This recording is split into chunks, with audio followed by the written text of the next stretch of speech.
ചെയ്യണമോ? ഒരു വിടുതൽ ദൈവത്തിന്റെ ആത്മാവ് ചെയ്യണമോ? വിധേയത്വം ആവശ്യം. ഉയരത്തിലേക്ക് വെള്ളം ഓടിക്കയറത്തില്ല, താഴ്ചയിലേക്ക് വെള്ളം പരത്തും.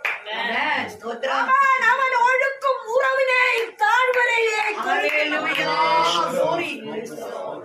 ഒരു വിശാലതയുടെ ഒഴുക്ക്, ഒരു വിടുതലിന്റെ ഒഴുക്ക്, സമൃദ്ധിയുടെ ഒഴുക്ക്,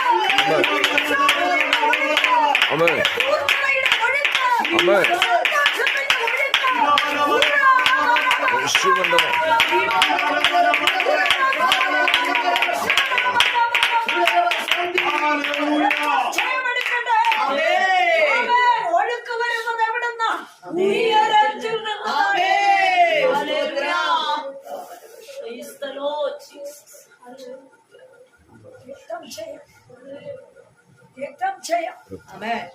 യേശുവിന്റെ നാമത്തിൽ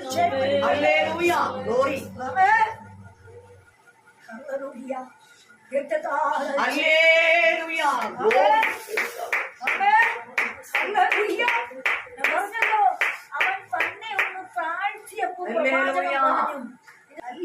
ഇത് സ്വർഗവുമായി ഇടപെടുന്നതാണ്.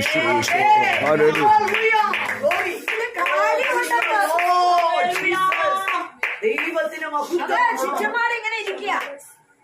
കല അടുപ്പത്ത് വെച്ചിരിക്കുക. ഒരുത്തനാ പോയി പേച്ചൂര പറിച്ചു. എല്ലാവരും ഒന്നും പോയി.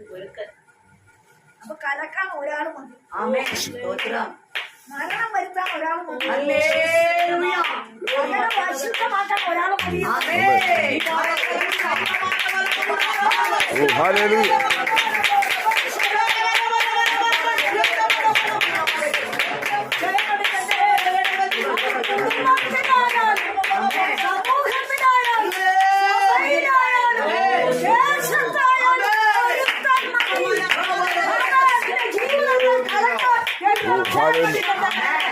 യേശുവിന്റെ നാമത്തിൽ ജയമെടുക്കട്ടെ.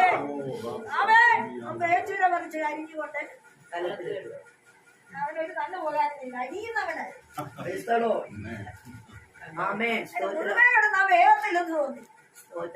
എന്ത് ചെയ്തു? അരിയാൻ കൂടി. ഏതായാലും ഞാൻ പഠിച്ച എന്ത് ചെയ്യുകയാകട്ടെ, ഇതിന്റെ കൂടെ ഞാനും കൂടെ ഇട്ടേക്കാം. അരിയുന്നവനാണ്.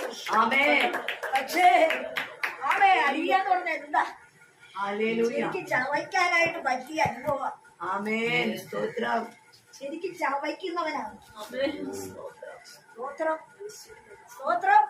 പക്ഷേ കലത്തിലിട്ടു, കലത്തിലിട്ട് ഇളക്കാൻ തുടങ്ങി. അപ്പോ ഇളക്കി കഴിഞ്ഞപ്പോ സംഭവിച്ചെന്താ? അവരത് ആളുകൾക്ക് വിളമ്പി. അവർ പായസം കുടിക്കുമ്പോൾ നിലവിളിച്ചു, ദൈവപുരുഷനായുള്ളവയെ കലത്തിൽ മരണമെന്ന് പറഞ്ഞു. അവർക്ക് കുടിപ്പാൻ കഴിഞ്ഞില്ല. മാവ് കൊണ്ടുവരുവിനെന്ന് അവൻ പറഞ്ഞു.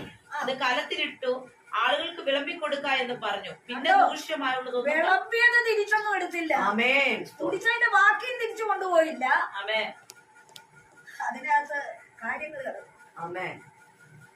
കുടിച്ചോണ്ടിരുന്നതും വിളമ്പിയതും തിരിച്ചെടുത്തില്ല. ദൈവദാസൻ നിർദ്ദേശിച്ചതെന്നതാണ് നിർമ്മലത വെളിപ്പെടട്ടെ. ഈ അനുഭവം വിശുദ്ധിയിലേക്ക് നാം എന്തിനെ കാണിക്കുന്നു? നേരിയ അവസ്ഥ, നിർമ്മലമായ അനുകൂലമായ തീരുമാനം, വിശുദ്ധമായ ചുവടുവെപ്പ്, വിശുദ്ധിയോടെയുള്ള തീരുമാനം. അടുത്തവാ കലത്തിൽ കിടക്കുന്നത് ഇപ്പൊ വിശുദ്ധമാണ്.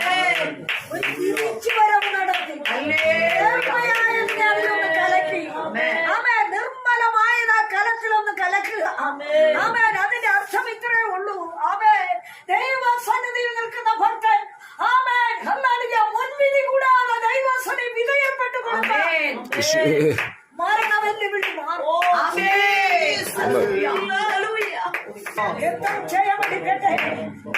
യേശുവിന്റെ നാമത്തിൽ നീ ആരും അറിയാതെ ഒഴുക്കി ഒഴുക്കിയ കണ്ണുനീര് ആമേ ആരും കാണാതെ നീ നിലവിളിച്ച് നടന്നത് ആരും അനുഭവിച്ചിട്ടില്ലാത്ത ആശ്വാസങ്ങളോ